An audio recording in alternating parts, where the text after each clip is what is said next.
Good evening, students. Last class,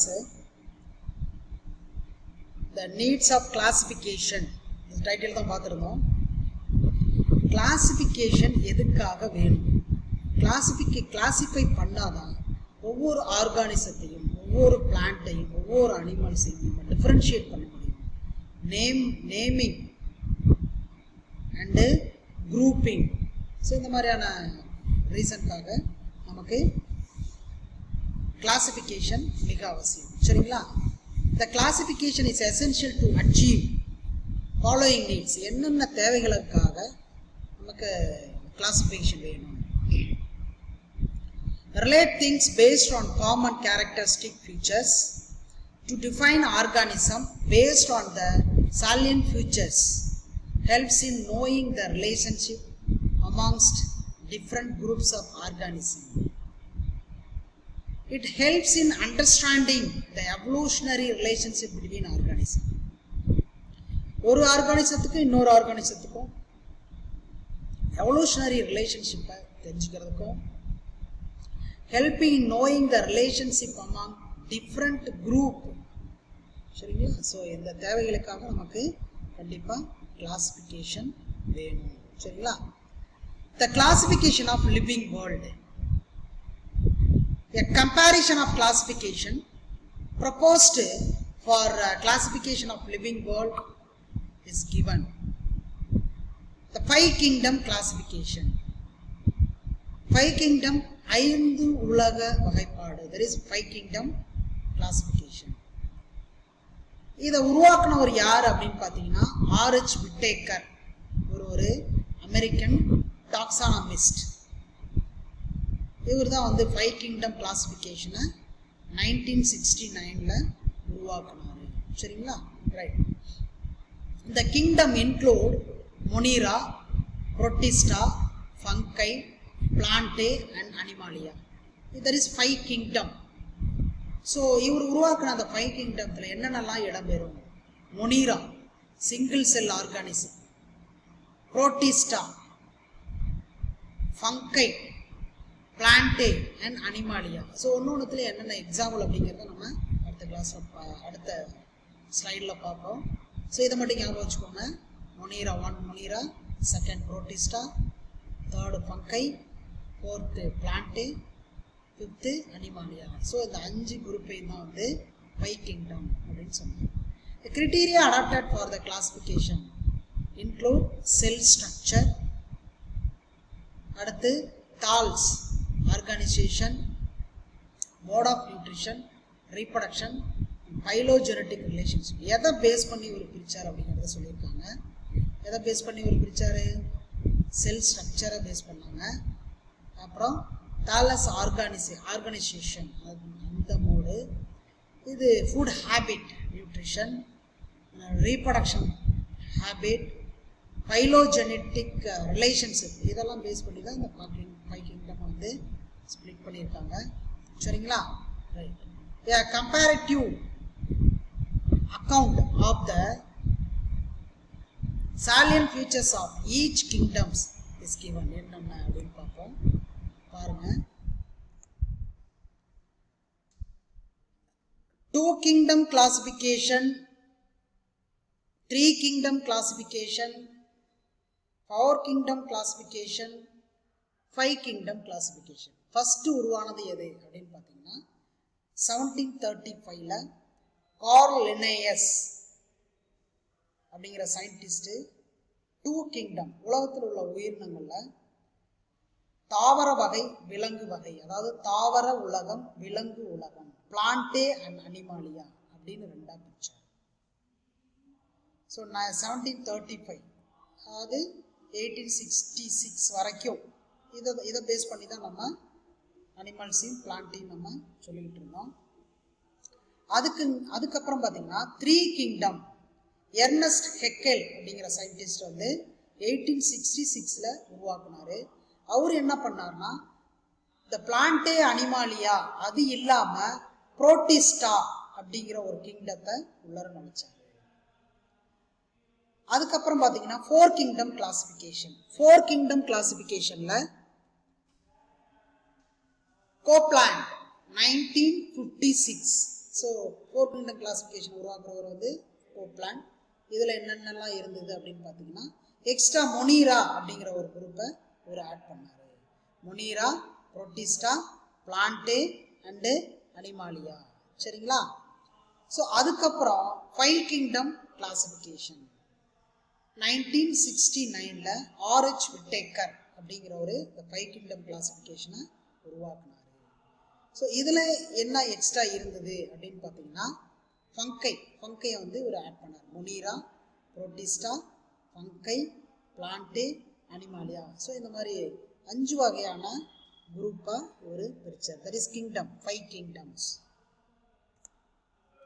சரி, இங்கே பாருங்க, இந்த comparison of 5 kingdom classification.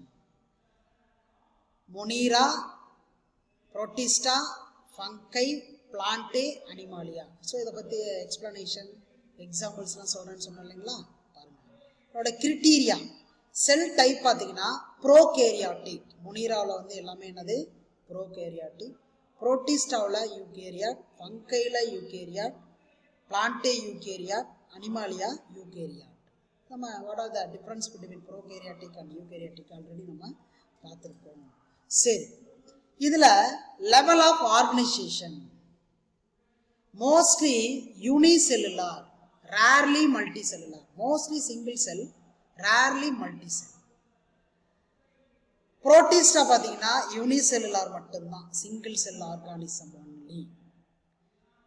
Fungi multicellular and unicellular. Plantae பார்த்தீங்கன்னா இதில் அட்வான்ஸ்டு வந்து டிஷ்யூ ஆர்கன். ஸோ இது வரைக்கும் செல்லுலார் லெவலில் தான் இதனுடைய body structure, cellular level organisation.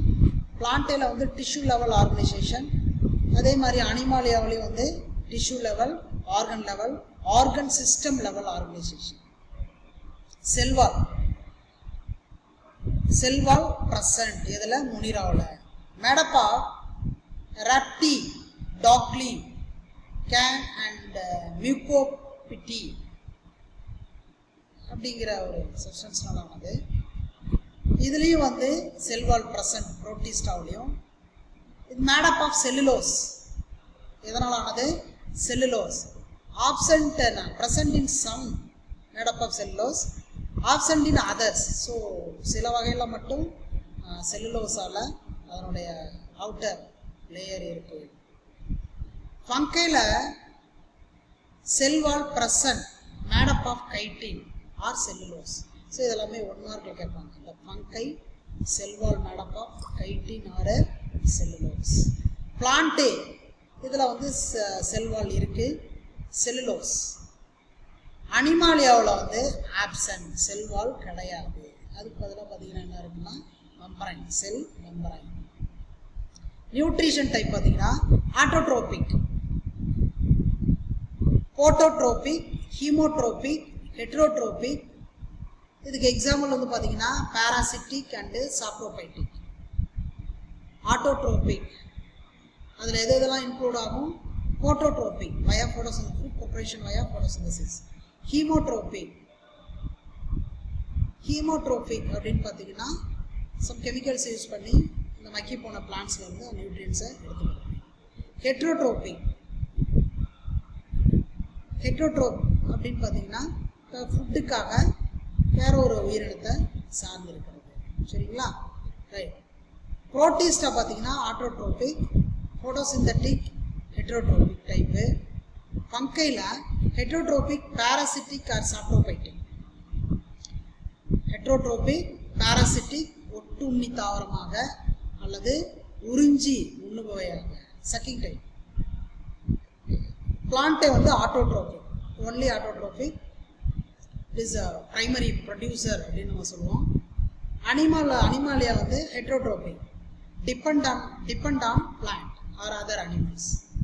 There is holozoic, the following type holozoic.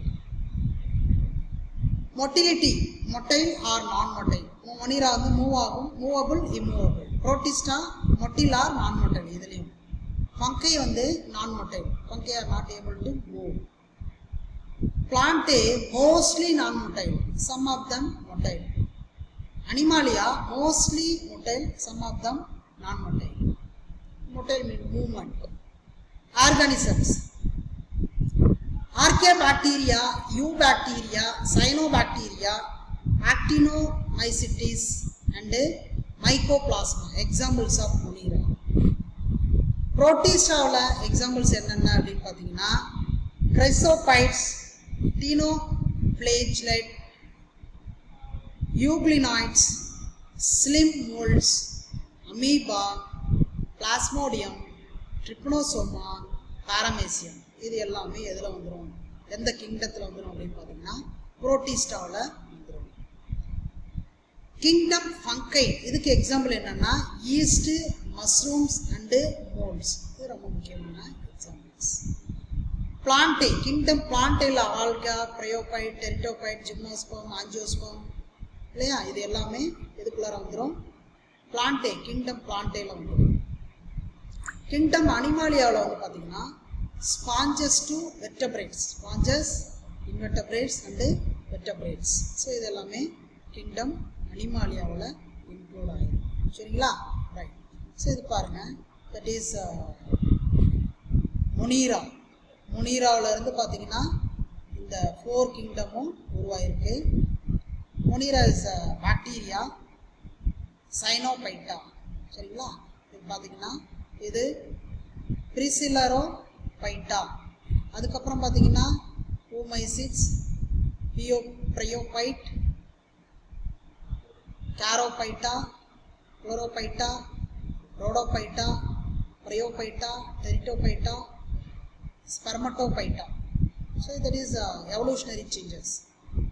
In this tree, spermatophyta from single cell organism from the kingdom Monera. So first உருவான kingdom Monera. இதிலிருந்து உருவானது தான் Protista. புரோட்டிஸ்டாவில் இருந்து வந்தது தான் பிளான்டே, ஃபங்கை, அனிமாலியா. சரிங்களா, that is evolutionary changes. இதில் இந்த கிளாசிஃபிகேஷன் ஆஃப் லிவிங் வேர்ல்டோட மெரிட்ஸ் அண்ட் டிமெரிட்ஸ் என்ன அப்படிங்கிறத நம்ம பார்க்க போகிறோம். இதனுடைய கிளாசிஃபிகேஷனுடைய மெரிட்ஸ் வந்து பார்த்தீங்கன்னா, the classification is based on the complexity of cell structures and organization of thallus. It is based on mode of nutrition, separation of fungi from plant. It shows the phylogeny of the organism, that is merits based on the nutrition. இதோட demerits என்ன? The kingdom Monera and Protista accommodate both autotrophic and heterotrophic organism. Cell wall lacking and cell wall bearing organism, thus making these two groups more heterogeneous. So ரெண்டுத்துக்கும் ஒரே மாதிரியான டைப்பாக இருக்கிறதுனால mode of nutrition அதை நம்மளால் separate பண்ணுறது கொஞ்சம் கஷ்டமாக இருக்குது. That is demerits. Virus were not included in the system. நல்லா ஞாபகம் வச்சுக்கோங்க. இந்த கிங்டம் 5 கிங்டத்தில் பார்த்தீங்கன்னா இதில் எக்ஸாம்பிள்ஸில் Monera, Protista, fungi, Plantae, Animalia இதில் எதுலேயுமே பார்த்தீங்கன்னா வைரஸ் இன்க்ளூட் ஆகலை. இங்கே ஒரு 1 மார்க் கொஸ்டின் உங்களுக்கு வந்து கிரியேட் பண்ணுவாங்க. Virus are which organism are not include 5 kingdom classification அப்படின்னு ஒரு 1 மார்க் கிரியேட் பண்ணுவாங்க. 5 கிங்டம் கிளாசிஃபிகேஷனில் வைரஸ் இடம்பெறவில்லை. ஏன் அப்படின்னா the virus are having both living and non-living character, hence the virus are not include 5 kingdom classification. சரிங்களா, right. Next நம்ம ஒவ்வொரு சயின்டிஸ்டோடைய அந்த explanation about the classification பற்றி நம்ம பார்ப்போம். Carl Woese and co-workers in the year 1990 introduced 3 domains of life: bacteria, archaea and eukarya, based on the differences RNA, nucleotide sequence and lipid structure of the cell membrane. Right? The revised 6 kingdom classification for living world was proposed by Thomas Cavalier Smith. நம்ம அந்த table காலத்தில் 6 kingdom classification பார்க்கல. 6 kingdom classification உருவாக்குனவர் யார் அப்படின்னு பார்த்தீங்கன்னா Thomas Cavalier 1998. And